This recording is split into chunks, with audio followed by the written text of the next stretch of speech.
Lovely to see you. And thank you for coming yesterday. No, don't, because I felt that it's my duty as an Indian to voice my anguish, my apprehension at what's happening. And before coming, I was just looking through the pages. There's a big book I have in your grandfather's name. Acha. And I was looking through that, and I know these 2,800 kilometers is nothing. You walk through sweat, tears, and blood, literally. And we have seen history happen from the inner circle. I've watched it from the outer circle. So walking with you, if I don't come with you, it's not fair. My nephew's a photographer. So I said, listen, I want to give a little present to my friend Kamal Hasan. And I said, give me a picture, one of your pictures, as a gift to him. So I want you to guess what he came up with. What picture do you think he gave me? I don't know. But Come, let's go and see it. yeah. Oh, it's here. Tells you what Kamal is, right? And so this is what he gave me. What he came up with. Oh.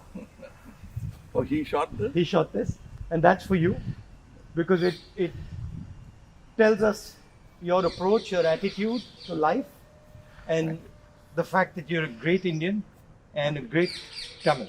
Thank you. And we're proud of you. Thank you. It looks nice, huh? Oh, lovely. I'm quite interested in how you see what is going on in India. Of course, an Indian person, but also a Tamil person, because the view from South India often looks very different. It is. Than the view from North I'm India. sure it is the same from Assam or Meghalaya. The same, exactly. At the capital. We forget history, and we are only agitated by the topical or recent happenings. I talk a lot about Gandhiji now. It is not right from the beginning. My father was a congressman, but my environment made me a bitter critic of Gandhiji when I was in my teens. My father did not say, he said, just read history. I think you're talking from today. Yeah, but today matters, is my question. He's a lawyer, and he didn't argue with me on this case. Around 24, 25, I discovered Gandhiji on my own. And over the years, exponentially, I've become a fan. And that's me, to explain myself. You to actually correct yourself and say sorry. That's why I made Hey Ram, Right. a film where I played a parallel assassin, Wow. wanting to kill Gandhiji. And as he goes nearer to the person and the truth, he changes. Yeah. But it's too late. Somebody else does the job that he wanted to do, but he had changed his mind. That's the story of Hey Ram. So you came up with the idea? Yes, that is my way of saying sorry to my Bapu. Excellent. That's quite a sort of sophisticated, intelligent way of looking at the problem. Yeah, because I have to take the onus of all the crimes, including what happened in your family. We let it happen. But I think inside what you're saying is hatred is actually blindness and misunderstanding. Yes, and the worst form of criticism is an assassination. I think that's very cheap. And It's a coward. A coward does that Only- because he has no other way to fight. But that cannot be the answer. So what's your view then of the violence and the hatred that is being spread in the country? I mean, I view it as a consequence of the fear that is being spread in the country. No, this is actually a synthetic, reproduced, Manufactured thing. I don't think so, because go into Kerala, more than Tamil Nadu, you will find amity prevails. Unless you doctor it. You can do it from either side. I think there are more sides to it than just Hindu and Muslim. We have to look at all that and understand that this country will flourish only with this plurality. As a person who loves Tamil Nadu, loves the Tamil people, whenever I go there, I try to understand slightly better, what exactly is the Tamil idea, right? And so as somebody who, is looking at it from far, What does it mean to be Tamil? I know that the Tamil language is very important, but what does it actually mean? It means the same as wanting to be a Maharashtrian Yeah. or Telugu or a Malayali. We all have a pride, but I must say something about Tamil Nadu. They always feel that it's an island with parochial mindset and language chauvinism. Everybody is proud about their language, but I can tell you, you can go to a village, any village or town, my town, and just stand in the middle of the road and shout Nehru. A dark man will turn around, or you say Bose. Yeah. Somebody will turn around and he doesn't look anything like Yeah. Nehru ji or Bose ji. And they'll turn, you'll find Gandhi, many Gandhis. That is a mindset. And at a particular point, they felt there was apathy from the center. That happens every time. It will happen with every government. They are now unhappy with what is happening now. But that's not permanent if you could approach it like you're doing it now. The reason why I want to celebrate your walk is reaching out to the people and lending the ear instead of standing on a podium and lecturing. That's commendable from your side. But my experience when I go to Tamil Nadu, right, is that they express themselves in a very passionate, Yes. it's different expression. So if you go to Maharashtra, people show affection, but the way the Tamils show affection is something completely different. I get that feeling when I go there, and I always wonder, what is that exactly? How does it, why such strong affection or strong expression or so passionate? It's part of the culture. It's a very old culture. And they've seen wars, they've seen battles, they've learned a lot from Jainism, Buddhism. It's a mixture of everything. That kind of affection was enjoyed by Kamaraj, MGR, all those leaders. They are moved to tears, laughter, screaming when they see the man of the... I think around the country it's like that, with variations. And also the Tamil language is very important to them. Yes, I think even non-religious, godless people celebrate Tamil and worship Tamil. So you said you've got, you're doing this fashion business, and so you know a lot about what is going on in the rest of the world. How do you see the United States, China, these countries? Where do you see India's place in all this? Nowhere less than them, but we should walk the talk. Like you're doing, every Indian must walk the talk. I want to be, or simply resigning yourself to calling it a third world country. You can't do that anymore. That's blasphemy. And you said in our earlier discussion that production has a lot to do with it. The ability to produce something and sell it outside India, not just in India. Yeah, we can't have a toddy mindset because you can't bottle it. It has to be had then and there. We are in G20 not because of one government, successive governments. And whatever good they could do, that has accumulated and come to this day.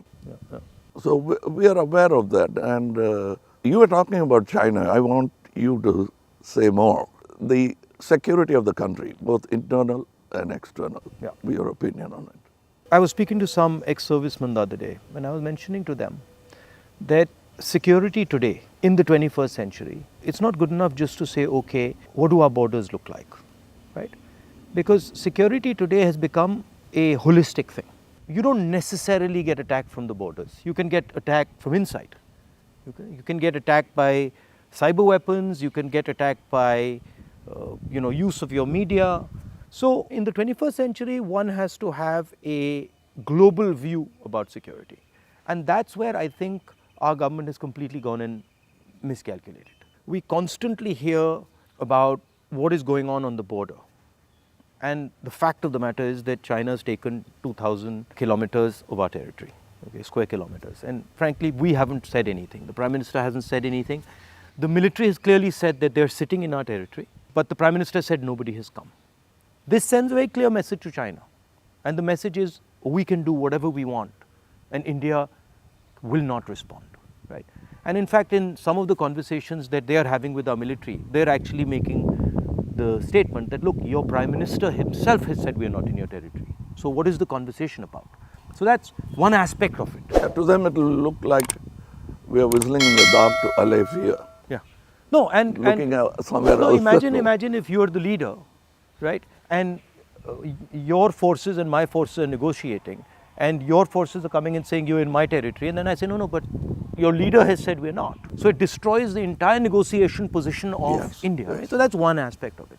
The second aspect of it is how conflict has been transformed. And conflict has been transformed because earlier you fought on a border, now you fight everywhere, right? So you fight by shutting down power stations, you can fight by attacking the railway system, you can fight by militarily attacking, you can And fight. the oldest trick is to Yeah. contaminate border. Yeah, so you can do that. So the single most important thing in the 21st century is that a country has internal cohesion, that there's harmony in the country, that people are not fighting, that there's peace in the country, and the country has a vision. The point is not going to war, right? The point is being in a position where you cannot be attacked. And there's a link between a weak economy, a confused nation without vision, hatred and anger, and the Chinese sitting in our territory.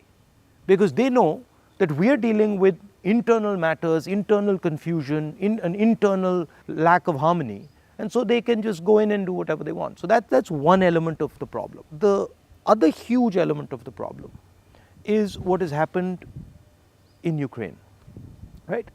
And essentially what the Russians have done in Ukraine is they've said, look, we will not accept that the Ukrainians have a strong relationship with the West. And they've basically told the Ukrainians, if you have a strong relationship with the West, we will alter your geography. And that is the exact same principle that can be applied in India. What the Chinese are saying to us is, be careful with what you're doing, because we will alter your geography.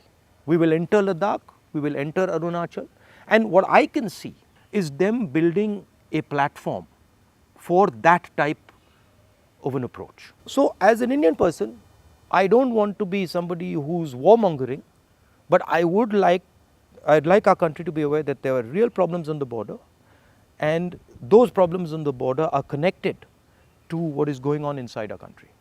When Indian fights Indian, when the economy doesn't work, when there's joblessness, our external opponents can take advantage of that situation. Yeah, so that's broadly it's an opportune moment Yeah. of distracted. Yeah. So one of the things that we've constantly telling our government is talk about it. If you don't want to talk through the media, at least talk to the opposition. We understand these things. We might be able to help you, advise you, bounce ideas off us, but they just don't listen. So it's the approach that we understand everything. The other aspect of it, which you touched on, is that frankly there's no one who can compete with China. I do not believe that on production, on as far as the economics is concerned, I do not believe that the West can take on the Chinese. I believe that India can take on the Chinese. We have the population. We have the population, we have the people. What do you need to take on the Chinese? You need a young population, you need large numbers of people, you need a large educated base. Compared to China, our population is younger. Exactly, right? And if you see the West, right, and this might be a bit controversial, but they've got too much. They're flabby. They're living in opulence. They are outsourced. And they outsource, right? Whereas our people, they know what a struggle is. They understand difficulty. So I think as an Indian person, I see a huge opportunity for India to become, like China, the producer of the world, right? And of course, the West has a space which is high-end manufacturing, high technology, etc., which they're very good at, they'll dominate. And we should try and challenge them on that. But I do not think they can compete with China on the large-scale manufacturing, blue-collar work. And I think that's the tragedy, that we are walking on these streets, you walked with us, and all our children are saying we are unemployed, when in fact we could have huge amounts of employment through our agricultural system, through sort of manufacturing. The constant neglect of agriculture is disgruntled many Tamilians. They're voiced, they came here, they didn't even get an audience. Yeah. India has skills, and it has skills everywhere, right? I always say that the next Satyagraha is the skill set development for India. Right. Because making thousands of lawyers who won't get a job, thousands of engineers Exactly. who won't find a job.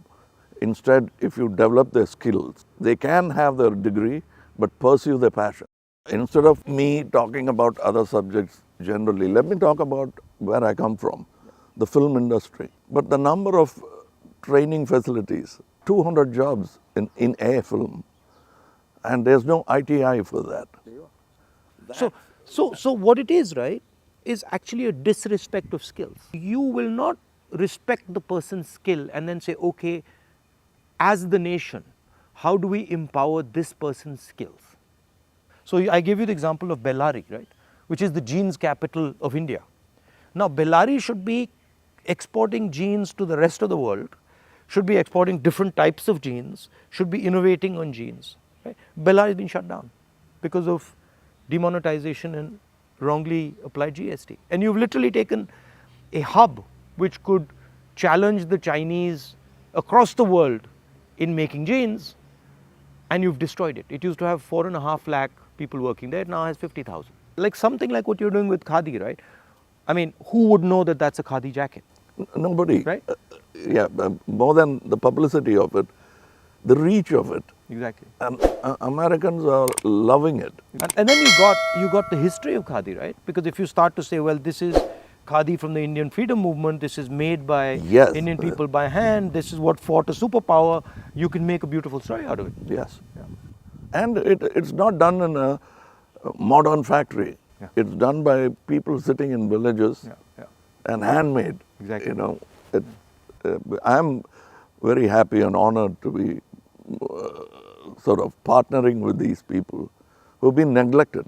They're almost on the verge of closing down and going back, thanks to GST. So how many people now are working there? We have started, like we have not started a full-fledged tailoring system because we only have 12 outlets and we can supply with a number of tailors. But the number of weavers are many. Right. They are in Telangana, Karimnagar. We are sourcing it. We are going even to Kutch and other places so that we can bring India together. So that's it was very nice. It was very nice of you to come, I must say. I with all the situation and the BJP and sort of the ability they have to coerce, I think it's also a brave thing. That's why I think that's why he gave. He came up with that idea of the picture. It's not easy. I'm glad he thinks of me that way, but I still remember the speech by Gandhiji when he said, "Shake the lion's mane," for which he was incarcerated. So we have the strength and ability. But I'm happy that you're meeting people, practicing jujitsu, walking miles and miles and miles. It's nice. And because you're doing exactly what Gandhiji did, to understand the nation before fighting for it. No, it's quite a fantastic experience. I remember walking from Tamil Nadu into Kerala. It's completely different. Yeah. And as you said, it's changed, but then it's the same. So there's huge commonality and then there's huge difference. That's the individuality of it. That's the plurality that we should not lose at all. Yeah.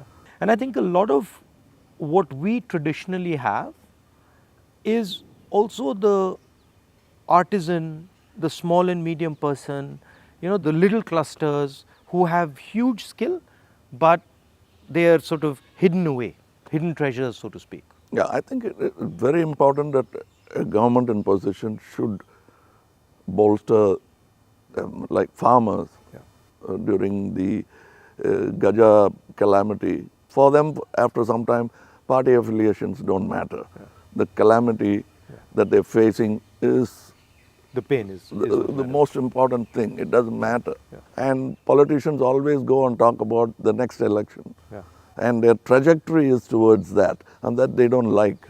They can't tend to take their eyes off it. Politicians. I find that. And I get criticized a lot, sometimes where they're like, oh, he's not election centric. I mean, I think of course, one has to fight elections, one has to be in politics, one has to take them seriously. But there's also another role of people. There's a role of bringing people together, of listening, of being affectionate. That role, I think, is a very important role. What we have done through our party is that simply sort of wipe the dust away from the Gram Sabhas and brought it back into, now it's happening because we are attending and now we want to take it into the towns. I think people should participate in politics, not necessarily electoral politics only. Exactly. But they must have a firm say that politicians will have to understand it's not all about number crunching, that they'll have to answer certain things. And people should also feel that I can vent or complain. I can say something, and politicians should also feel that I can take some punishment. He's shouting at me, okay, no problem. I did something wrong. I go and listen to what he's doing, what he's saying. I think that's, people don't like criticism. I think criticism is a good thing. I think we are a very young democracy still, in spite of 75 years. The reminiscence of the monarchy is still in our mind. Yeah. No, that's a profound thing you've said. It's true. It's still, they want loyalty. And politicians who are in power want to somewhere behave like a king. Because it's not too far behind in history that we had princely states. 70 years, yeah. But I think if you look, a lot of sort of our chief ministers and leaders, the approach is that of a king. You look, you're like unilateral decisions. I will do whatever I want, not taking into account what people feel, not listening. I think there's quite a lot of that. Yeah, and they are offended when you call them a civil servant. Yeah. I'm not a civil servant. Yeah. I'm in position, I'm in power. But that's what we are, ultimately. It should be a position of honor rather than position to usurp. Yeah. The trustee idea of Mahatma Gandhi. Over the time, I'm looking for people who are at least a semblance of that in them, because it's unique. Is a tall international figure. Yeah. And that we realize when he's not there. Well, anyway, I won't keep you. No, I'm keeping you. It's lovely to see you. And whenever you're in Delhi, next time, maybe we go and have a meal or something. Yeah, sure. I'd love to do that. And I'd like you to look into our thing I've sent. I will. I'll give you my your measurements. I will 100%. We'd like to dress you up. Okay, I'll do that. Thank you. Thank you. Thank you for the time. Thank you.